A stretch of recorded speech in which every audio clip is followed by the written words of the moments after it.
un jeu. Quand on s'éveille à ce jeu-là. C'est le jeu divin, c'est la lila. Et c'est pas un jeu qui commence à l'éveil. Ce qu'il y avait avant fait partie aussi.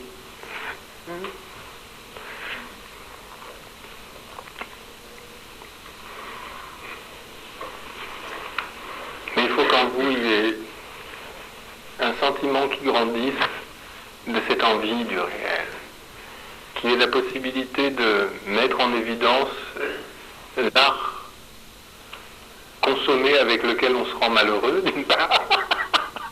Vous connaissez ce livre de Václavis? Comment c'est déjà le titre? Faites vous-même votre malheur. Voilà, faites vous-même votre malheur. Hein?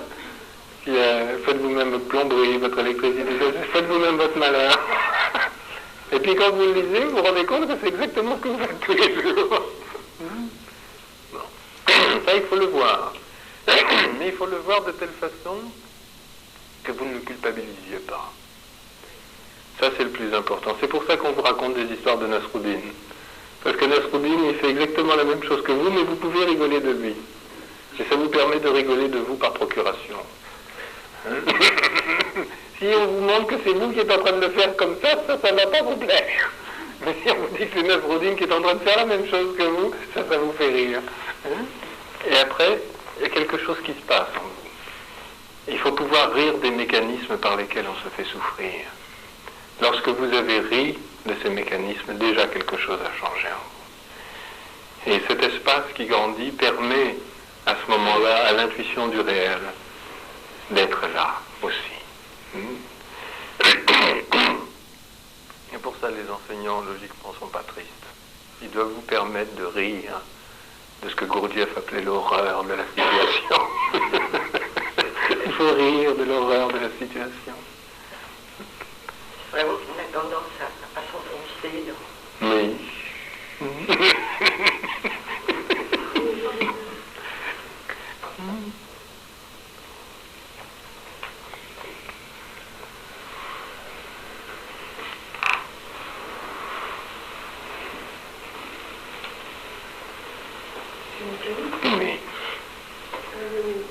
J'ai vu que vous aviez attendu la demande de vos maîtres pour partager votre expérience.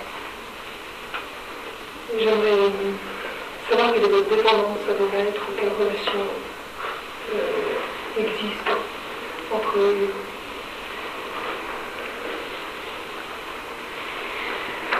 C'est une dépendance infinie. Et quand elle est infinie, on n'est plus deux.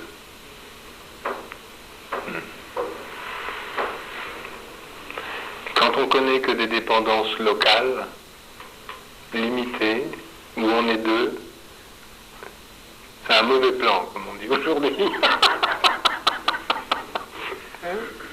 Mais quand votre dépendance est infinie, vous n'êtes plus deux. Vous êtes libre.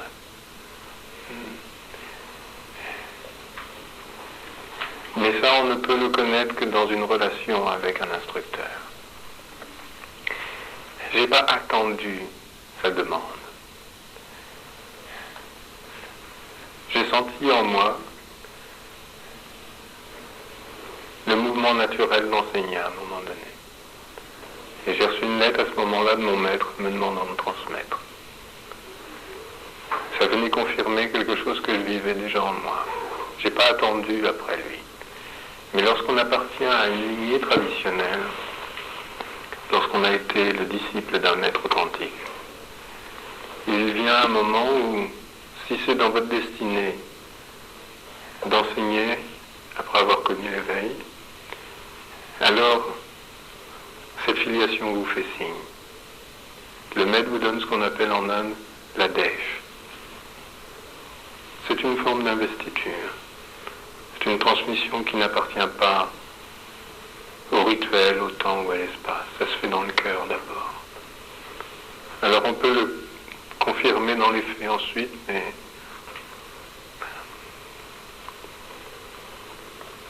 ça vient par surcroît.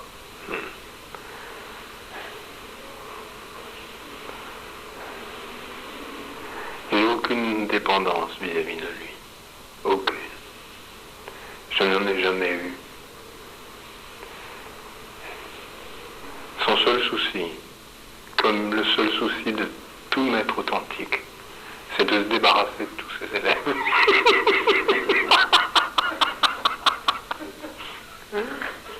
D'en faire des êtres libres. Vous avez deux types d'instructeurs. Vous avez celui qui accumule les élèves et celui qui cherche à se débarrasser des élèves. Il y a celui qui dépend de ses élèves pour exister et il y a celui qui transmet la liberté, qui amène chaque élève à s'éveiller à sa propre réalité, à sa liberté, à le rendre totalement autonome. Ça, c'est le seul enseignement réel qui soit.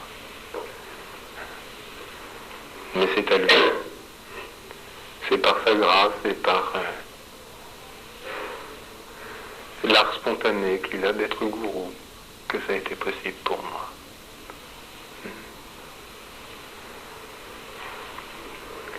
Alors c'est une dépendance, mais qui relève de l'infini aujourd'hui, qui n'est pas de personne à personne. Et c'est cette dépendance-là qui vous enseigne.